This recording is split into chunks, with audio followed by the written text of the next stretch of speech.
Dessa vez, a novela foi curta. Já há uma definição sobre a possibilidade de Charles Arangues vir ou não vir para o Internacional. E o jogador ficará, pelo menos o restante da temporada, no Bayer Leverkusen, o que não descarta uma possível aproximação em um futuro próximo com o Inter, e eu dou bastidores dessa história. O presidente Alessandro Barcelos confirma aquilo que já está encaminhado. Edenilson está no mercado e o Inter aguarda propostas por esse jogador, que podem vir principalmente do Oriente Médio. Além disso, o presidente falou sobre aquela que para ele foi a principal contratação do Inter na última janela de transferências. Esse é o Diário do Inter KTO, de segunda-feira, 15 de agosto de 2022. Tudo bem, gente? Obrigado pela participação aqui. Não esquece de deixar teu like, te inscrever, de ativar as notificações. Bora falar do Internacional aqui no A Dupla. Nesse vídeo, um resumo do que de mais importante aconteceu no noticiário do Internacional ao longo desta segunda-feira. E uma segunda-feira importante em termos de definições no mercado de transferências. Aliás, o Inter fechou a sua janela de transferências. Não contratou mais ninguém ao longo desta segunda-feira. E a não ser que busque um jogador que esteja livre no mercado, não deverá fazer mais contratações ao longo dessa temporada, tá? Mas existem informações importantes. Eu começo explicando que essa segunda-feira foi de folga para o grupo de jogadores.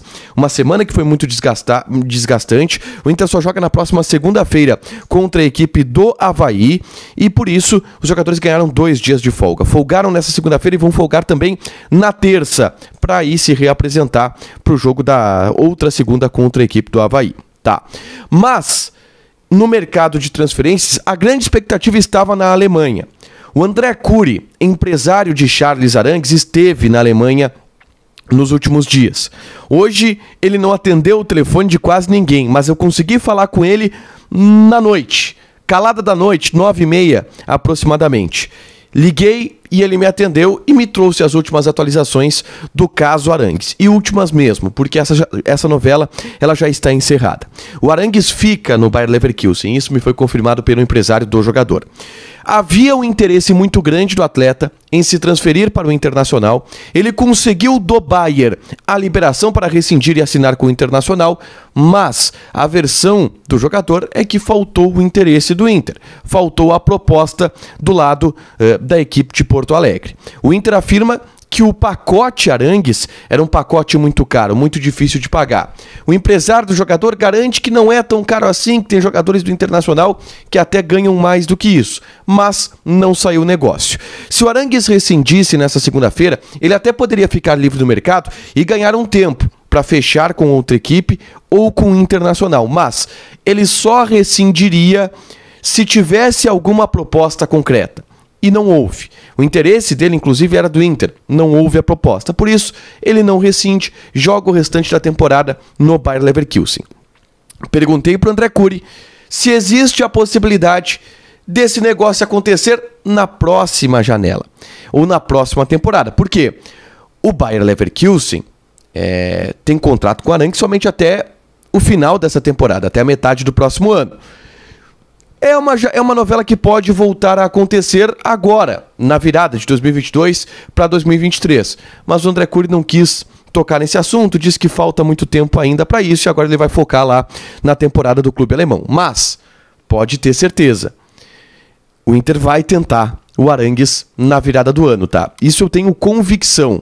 Pela leitura do ambiente do Internacional, pela leitura do Charles Arangues, que quer sair da Alemanha, tá? O contrato dele está se encerrando por lá. Eu acho bem possível que o Inter faça uma investida na virada do ano entre 2022 e 2023 para ter o Charles Arangues. Próximo assunto, eu vou falar de Edenilson. E o presidente Alessandro Barcelos, em entrevista ao André Hernan nesta segunda-feira, deixou claro que a chance do Edenilson sair existe. Ele disse que não recebeu nenhuma sondagem mais forte nessa janela de transferências, ao contrário do que havia acontecido em outros momentos. O Inter não recebeu nenhuma sondagem para o Edenilson, mas sabe que o mercado árabe, que é o mais forte para o Edenilson, fica aberto até a metade do mês de setembro. Então, o Inter ainda não descarta a possibilidade de negociar o jogador. O presidente falou sobre fim de ciclo e falou sobre a maneira com que o clube deve gerir o fim do ciclo, de modo interno, de modo que não desvalorize o jogador de maneira externa. Mas quando ele fala isso, ele já admite que de fato se tem no Beira-Rio a ideia de que o Edenilson está em um fim de ciclo. Vamos para a prática, o Inter está aguardando proposta pelo jogador. E o presidente deu alguns indícios de que realmente é esse o caminho verdadeiro. O Inter aguarda a proposta por esse jogador. E eu já tinha ficado com essa informação, com também leitura, na zona mista do Beira-Rio. O ambiente do Beira-Rio está dizendo isso. O clube aguarda uma proposta pelo Edenilson. O próprio Edenilson aguarda uma proposta e se vier, ele deverá sair. Repito o que disse no Diário do Inter KTO de ontem. Tá? Se vier proposta pelo Edenilson, não significa que o Inter vá trazer uma reposição. Foi falado ontem para mim na zona mista do Beira-Rio. Olha, se ele sair, tem Lucas Ramos, tem Estevão, tem Johnny, jogadores que podem ganhar um espaço maior, o que é um objetivo também do clube. Aproveitar que o Inter já não vai ser campeão da Copa Sul-Americana e que caiu, usar o brasileiro para testar esses jogadores, para eles ganharem minutagem, preparar eles para os próximos anos ou até para uma venda, os jogadores que podem render financeiramente para o Internacional. É esse o plano, mas por enquanto não tem proposta ainda pelo Edenilson. Valor, hoje no Donos da Bola Rádio a gente fez em tom especulativo $1 milhão, um valor base pelo Edenilson. O Al-Shabaab ofereceu no início do ano $1,9 milhões. $1 milhão é um valor que o Inter aceitaria vender o Edenilson.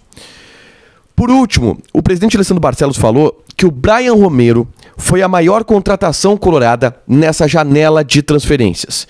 E ele entende que o Brian Romero é um jogador e por isso foi comprado pelo Internacional por cerca de €1 milhão. Jogador de uma característica muito interessante para um atacante de mobilidade, um atacante que circula pelos outros lados do campo e é um jogador que dará muita resposta ainda ao longo dessa temporada.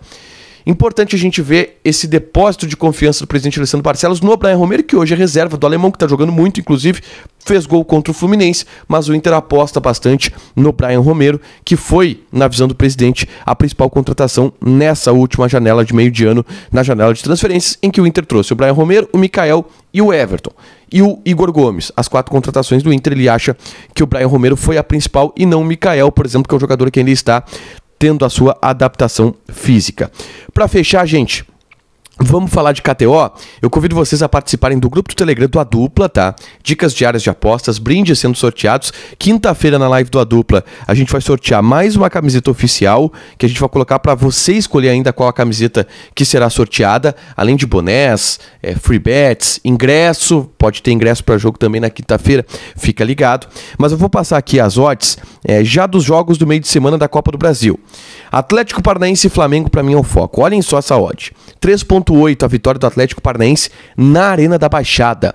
Com o Filipão, amigo, tá valendo. Joga lá, te registra, coloca o cupom A Dupla que tu ganha 20% de bônus em cima do teu primeiro depósito. Fechado? Deixa teu like, te inscreve, ativa as notificações que vai ter mais conteúdo aqui no canal. Beijo!